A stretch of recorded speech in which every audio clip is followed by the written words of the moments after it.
Jadi ketika para kepala desa demo ke sini, dia itu sebetulnya terlibat kan dalam proses kampanye, tidak netral. Kepala daerah, dalam hal ini PJ, bisa melarang.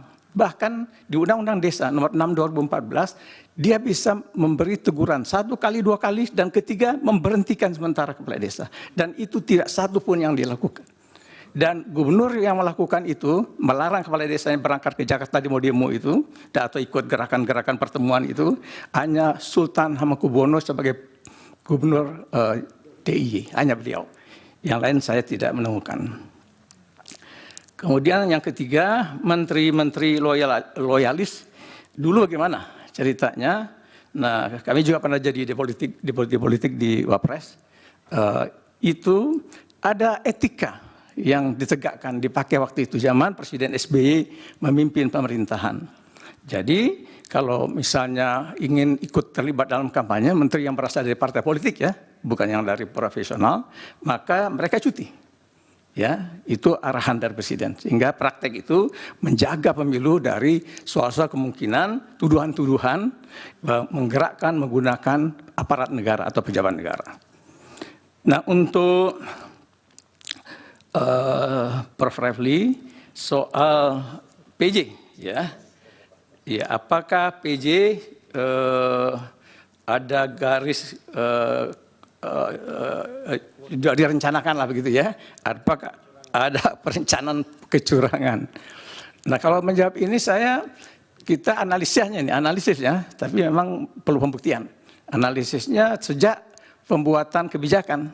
Ya, pembuatan kebijakan sudah ada tanda-tanda. Kenapa kok dilakukan resentralisasi politik namanya?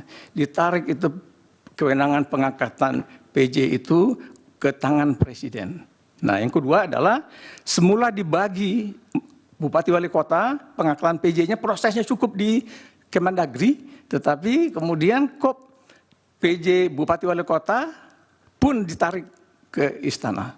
Nah, itu kemungkinan ada tanda-tanda indikasi bahwa ada target-target tertentu yang akan dicapai. Yang ketiga adalah briefing Presiden sendiri ketika bikin raker dengan para PJ yang mengarahkan bahwa Anda akan kami evaluasi setiap hari. Kalau Anda tidak kalau Anda miring-miring. Nah, itu dia, miring-miringnya itu kita baca sebagai tidak ikut arahan beliau. Nah, itu kemungkinan saya menafsir ya, ada perencanaan. Nah, soal kepala desa dimobilisasi itu bisa terjadi mobilisasinya karena ada kepentingan kepala desa sendiri menyangkut perubahan undang-undang desa, ya, undang-undang desa nomor 6 2014. Jadi mereka ingin transaksi.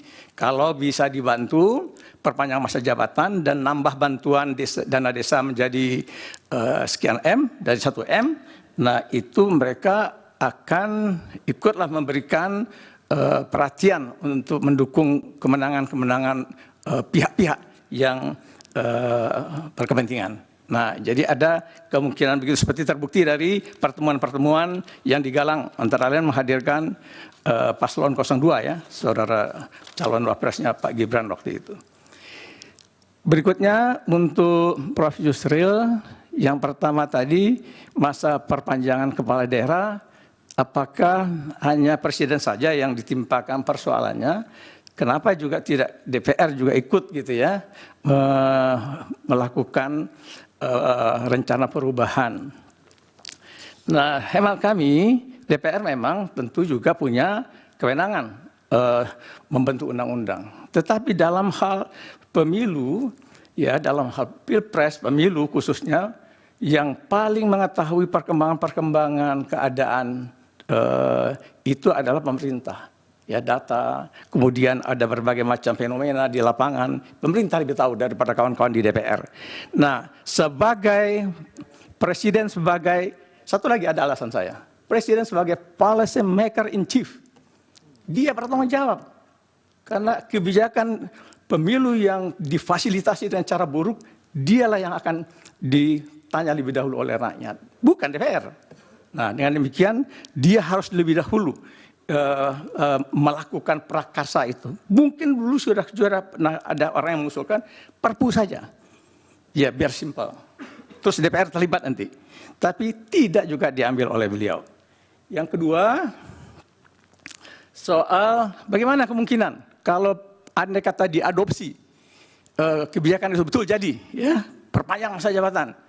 Nasib Gubernur Anies yang akan maju Pilpres, nasib Gubernur Ganjar yang akan maju Pilpres, ini soal sederhana saja. Sangat simpel sekali jawabnya. Karena begitu masa Pilpres datang, mereka mengundurkan diri dari jabatan, Pak. Dan wakilnya naik memimpin, melanjutkan. Kontinuitas pembangunan masih tetap ada. Pemerintahan tetap jalan. Bukan PJ, ASN yang setia dan loyal kepada Presiden. Yang terakhir untuk Pak Farid, tadi saya kira saya sudah jawab. Sama dengan yang saya sampaikan kepada Pak Bambang. Dan riset, kami punya riset Pak Ketua, nanti kalau diizinkan, saya akan melalui pengacara akan sampaikan hasil riset. Baik. Terima kasih. Ya, tapi satu lagi ini dari Prof. Endi, mau yang mulia, mau ada yang ditanyakan. Baik, terima kasih Prof. Jo, Ya, Pak. ahli.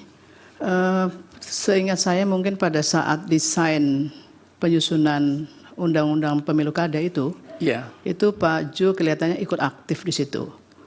Nah, pada saat itu apa kemudian yang menjadi legal reasoning-nya atau raison d'être-nya? Kemudian muncul ketentuan peralihan yang menentukan tentang pengangkatan pejabat di situ. Iya. Itu apa yang menjadi dasarnya? Kalau sekarang kemudian dimunculkan sebagai sebuah permasalahan yang data empirik yang tadi dimunculkan itu, silakan dijawab. Yang mulia Hakim ini kami kemukakan bahwa ketika Undang-Undang Pilkada nomor 10 tahun 2016 ini diproses, dibuat, kami sudah tidak di Dagri lagi. Saya pensiun terakhir Desember 2014. Jadi per 1 Januari 2015 saya kembali ke kampus mengajar. Jadi ketika ini diproses kami tidak terlibat. Yang melanjutkan ODA waktu itu dipimpin oleh Pak Soni. Ya. Demikian jawaban saya. Jadi baik, saya tidak memahaminya. Ya, terima kasih Prof. Endi. Cukup, ahli, keterangannya. Mudah-mudahan bermanfaat untuk pengambilan keputusan.